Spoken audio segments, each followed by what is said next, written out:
Hello everyone and welcome to this playthrough with the correct tournament win for Expert Division. The video is sponsored by Golf Clash and Playdemic, so let's go. We're going to play with a hat-trick ball. And the hat-trick ball here for hole number 1 gives us power 2 and also wind resistance 4. So it means that we're going to reduce the wind as we're going to have headwind. Have in mind that we do want the ball guide line to go through the hole, as otherwise we're going to come in short, as the ball guide line will be compressed in headwind combined with backspin. We're going to adjust this one for 7 rings. So the thing that I do is I do adjust my wood club for being in maximum distance, then I add 0.5 in wind to my adjustment. That will take me very close to the cup. The only thing I would love to change for hole number 1 is that I do want to aim just half a square to the left side of the pin, because then due to the bounce that we're going to have, then we're going to be spot on and hopefully making an hole-in-one. So that is my play to hole number 1. It's definitely a hole-in-one hole. So we are definitely going to go for that. I do like the basically straight headwind that we're having on this one. It makes it tough in the way that if you do place your landing position in a bad way and adjust it, like you under adjust it, then you will most likely going to cut the rough or like our opponent did there, or you're going to stay in the bunker. So this was hole number 1, hole-in-one hole by for sure. So and we're going to go to hole number 2. The thing that I forgot to say in the beginning is that if in the video description down below you will get the direct time links to the specific hole. So for an example, if you do need help for hole number 2, just press hole number 2 there in the video description. You go directly to hole number 2 and don't have to watch the other holes for an example. So this one here, we do need to add around 20 to 30% in our adjustment here. It can also be very good to go with as a reference to go with 1 ring plus. The reason for that is that we are playing downhill. We're going to play with our club in max distance, and we're going to play with an extra mile level 8. That means that we're going to have 2 miles per hour per ring in our adjustments. So we're going to see here now how I'm adjusting for this shot. 7.7, which would be, according to the guide, with no nothing to count when it comes to elevation. So then we would be adjusting for a little bit less than 4 rings. So going max side spin combined with 4 bars of topspin, because we're going to come in hot and we do not want to reach as that far as we will be having max topspin. We do want to have an open shot for our sniper for our second shot. Slight amount of curl, and we did adjust it, as you could see, for 4.5 rings, which would, according to our guide, be 9 miles per hour. So we kind of over adjust it, and I would say it is around 20% adjustment when it comes to 7.7 in wind. So around like 15-20% there. And as you can see there, I'm not out for wanted my ball to bounce on the tip of that fairway. I do want to have some room for the bounce, and also room for being under adjusted or over adjusted in my shot, and still going to be able to have a very open and a very good opportunity to making an albatross from distance. Because from this distance now we're going to, of course, bounce ourselves down as our opponent is doing. If you just reach the green, then the ball is going to fall back down and you're going to have an easy eagle. But now we are in maximum distance with our sniper. We are going to go max side spin to the right, combined with just a tiny little bit of topspin. The thing that I want to take away here is that I do not want to go with any topspin whatsoever. That will be a slight change for me there. We're going to adjust for 7 rings, just exactly as our guide says, with the sniper 1 mile per hour per ring. A slight amount of curl to the right, and now we're going to bounce over here. We're going to get that kick to the right that we do want to. Coming in a little bit too hot. We do not want to bounce on the fringe, because then we know we're going to be to the left. The thing that we do want to change here is either take away the topspin that we did use, even though it was not much, but take that away, or use more curl. So that is the only slight change that I would like to do for shot number 2. Otherwise, we definitely have this locked in, and it's going to be an eagle for us. And now we're going to fight, do our best to make an albatross. So, and now after hole number 2, we're going to come to hole number 3. And hole number 3 is, I would say hole number 3 is a hole where you can't reach over if you're not having an Apocalypse level 6 or level 7. And you're going to see our opponent doing that. So I'm taking the safe route directly, max side spin to the right and 1 bar of top spin. The thing that we do want to do here is that we do want to put ourselves as far to the left side as possible, and of course not going into the rough. It's enough with 1 bar of top spin, so have that in mind. 7.6, and we're going to adjust this one for 8 rings. Sorry, not 4 rings, which is 8 miles per hour. So we slightly over adjusting this shot, and now we will see with the bounce here we're getting a perfect setup for us to have the second shot with basically straight headwind towards the pin. And that is something that we always try to do. Straight headwind, straight tailwind is easier to adjust, easier to get the ball to drop. So, okay, look at this shot now from Frederick. I don't blame him for trying because he has an Apocalypse level 5, but look at the arrow of the wind. He has a lot of headwind, and I wouldn't try if I'm not having very close to a straight side wind, and then I wouldn't be trying if I'm not having an Apocalypse level 5, 6 or 7. So I would definitely say that an Apocalypse level 6, level 7 is required to get over there, even though it's going to be very tough to make it roll out through the rough. And the risk that you do take doing with this approach, even though you hit it absolutely spot on perfect, you're going to end up into the water.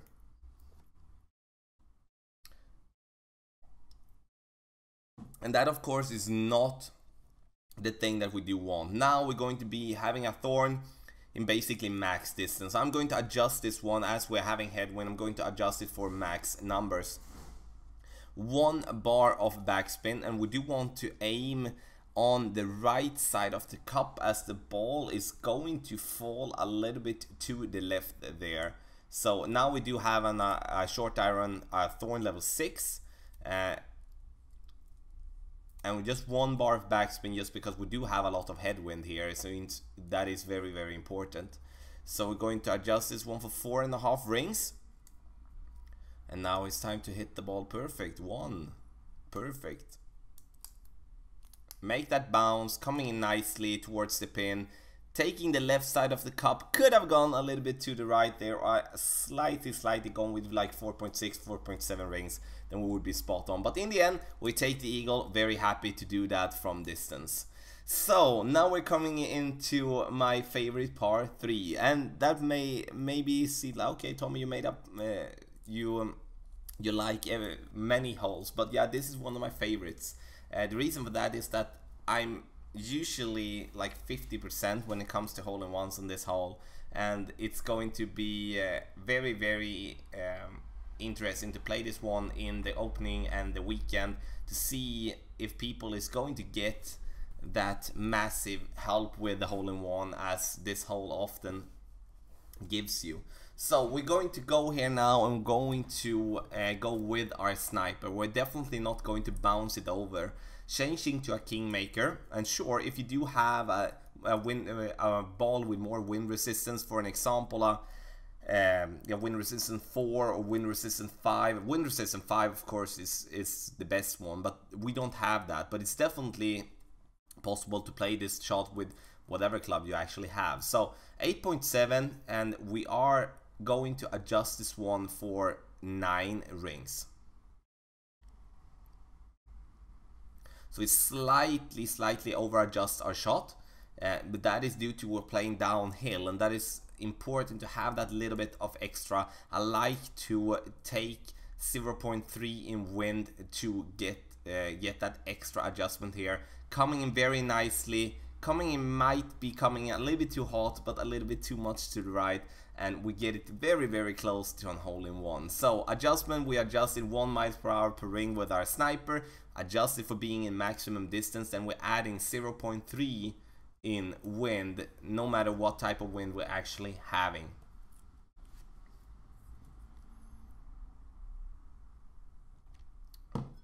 So this was hole number 4.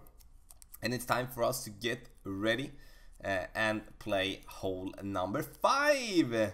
And this is a hole where you in master can go full blast, going directly to green. In expert, it's not that easy. I would say after having a discussion in the chat on stream while playing my first expert round, I definitely see this to be some kind of a slice opportunity for you.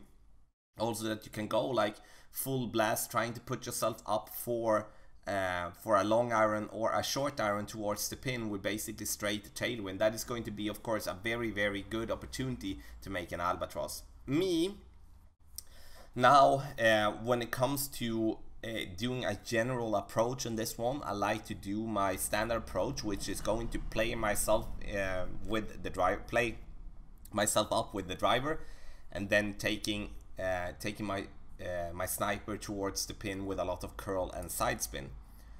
So our opponent here is going a little bit too hot and finding himself in a very, very tough position. I can say in this position won't be able to reach for the green in 2 no matter what you do.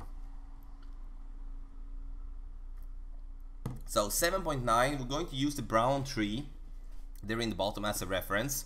4 bars of topspin, we don't need more. The reason we don't need, sorry, 5 of course, 5 bars of topspin and some bars of side spin to the right. We don't need more than that because otherwise we're going to come in hot. We need to have in mind that we do have tailwind. This hole is played downhill and we are in medium distance with our club, but we're going to adjust it as for being in maximum distance of our club. So that is very important. So medium distance, but we adjust it for max. So 4 rings with our extra mile level 8. As you can see, we get a very good bounce here, very safe drive, and we roll ourselves down towards the rough, still having room to going even closer, but this is well enough, and we're going to have a good opportunity to make the green in 2. So our opponent here can't, of course, go for the green in 2. It's not possible. The trees are in play, and that is something for you to have in mind. So if you take a little bit riskier approach, then you can risk getting stuck by the trees, and then you're going to have, I would say, an impossible time to make an an albatross, but you might be able to secure to go for the eagle from distance. But in the end, then it's going to most likely be a birdie for you. So our second shot here now, we're going to go max side spin and 1 bar of backspin. We do want to have our landing position just by there, just so we have the white ring cutting the rough on the right side, as you can see there. Then we're going to adjust this shot for being, again, as it is, maximum distance, 7.4 rings with our sniper.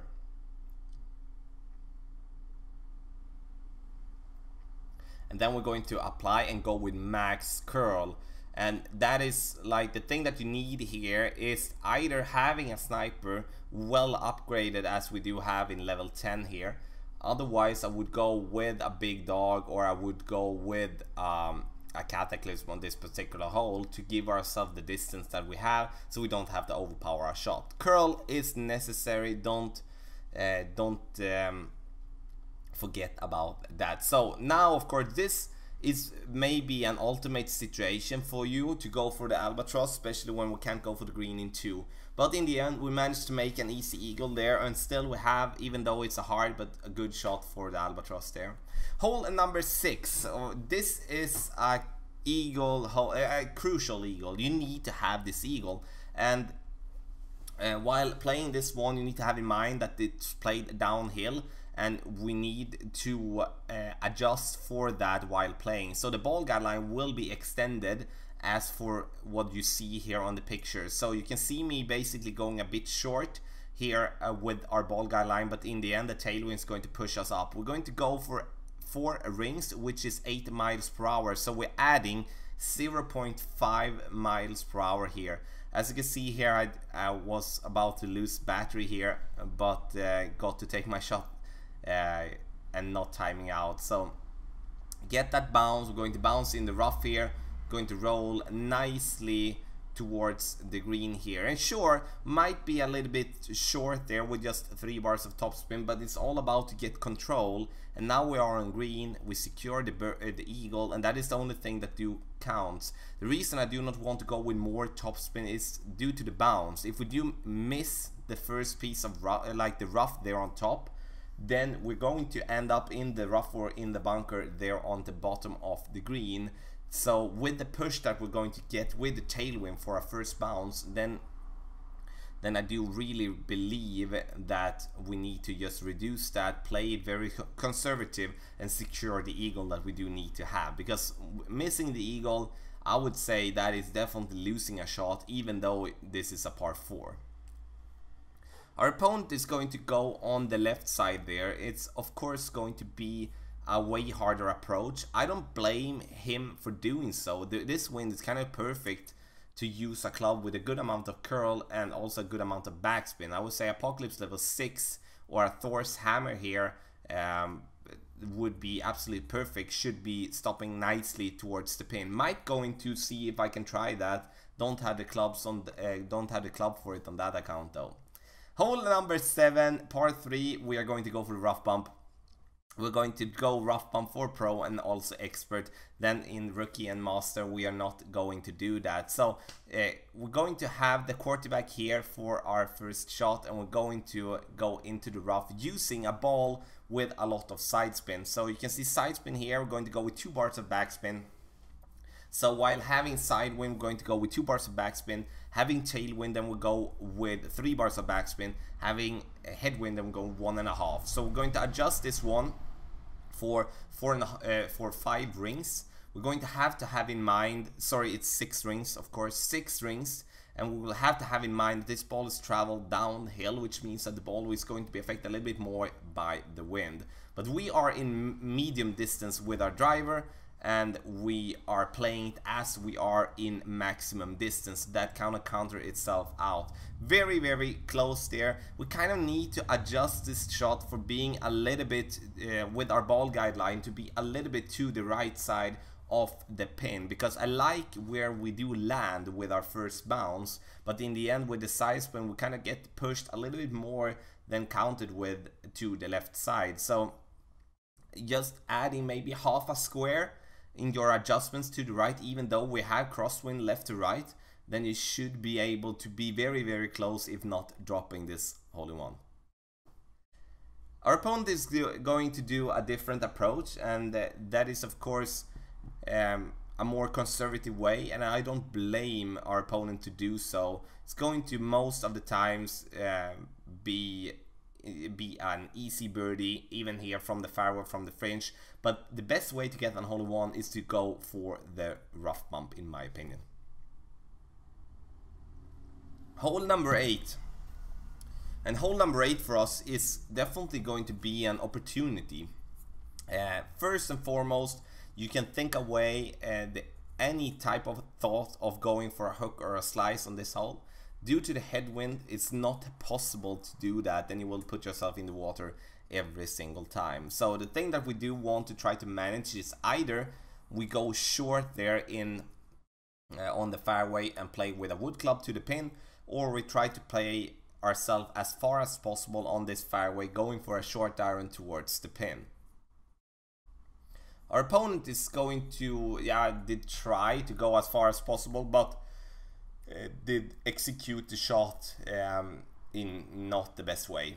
So we are going to use the quarterback here, as we do have it maxed out. We do have some top spin for it as well, and then we're going to drag it down so we actually can see the tip of the ball guide line. And ball guide line on the quarterback is 4.5, and it's definitely going to help us to be close there to the top. So we turn the screen around using the take shot button again, and we're going to start with going the normal. We're going to go 5, and then we're going to go 8, and then we're happy with 8 rings, and we're going to adjust our then we're going to take our shot, let the ball roll towards the top here, and stay as close to the top as possible, which give us an opportunity with our thorn. Perfect, I'm happy with that. Definitely have an opportunity here. Have in mind, for getting into this situation, you can be in between clubs if you're not having the distance of your ball. You know, the thorn is basically having the same type of yardage as length on every single level, but in the end we're going to have when it comes to the ball there, like a titan or a kingmaker. Titan or a kingmaker will in this position give us the distance that is needed for the second shot. So okay, our opponent did just get it to green, and of course putting yourself in the rough then or in the bunker, then it's just to get yourself to green and be happy with that. So 8.2, as you can see, we're going to use the thorn here, and I know there is players that do go for the dunk. The reason I'm not going for the dunk is that it is kind of common for you to hit the pin and fall back down if you just are slightly off with your adjustment. We are doing one bad thing here. I'm going to tell you that later. But now 8.2, we're going to go, so as you can see, the tip of the ball guideline kind of falls down towards the pin. Now adjusting the thorn for being in max distance, and we're going to adjust for slightly less than 5 rings.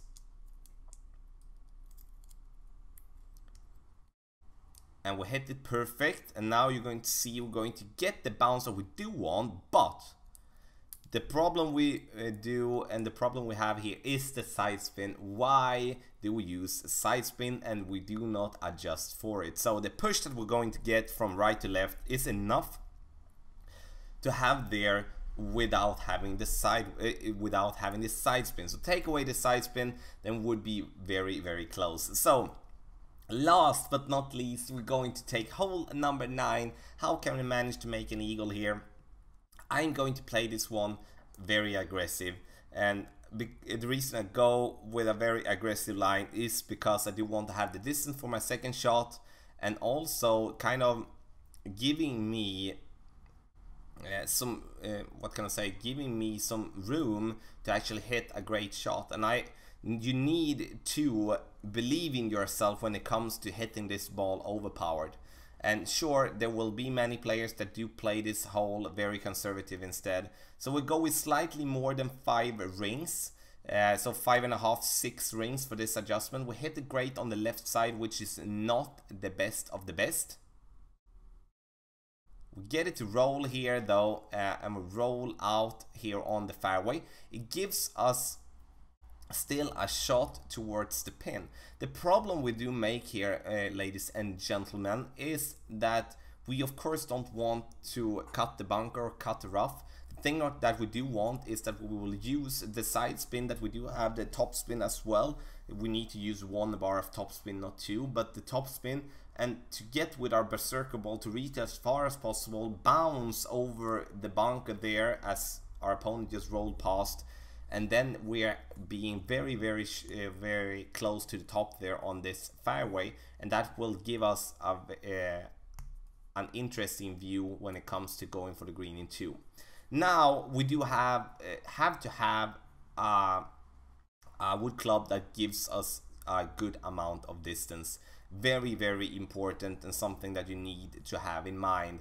Now many things can happen. Most of the times you put yourself in the rough or in the bunker. The thing that we do want to go for here is to go for the rough in between the bunkers, and that is going to be tougher than it looks. And we're going to bounce this one, going to roll, and we're getting it very, very close to get up to the green. So I would say kind of a perfect shot in the situation we were in. And now we're going to have a rough iron towards the pin. So now you can see our opponent here is using the wrong club. We do need to have a wood club with as much distance as possible. And there again, the berserker ball do helps us a lot. So my friends, this was how you play hole number 9, even though we missed our drive. So if you do have any questions about that, please make a comment in the comment section below. Here in the end, the video was sponsored by Golf Clash and Playdemic, and I want to wish you the best of luck in the Origin Links tournament.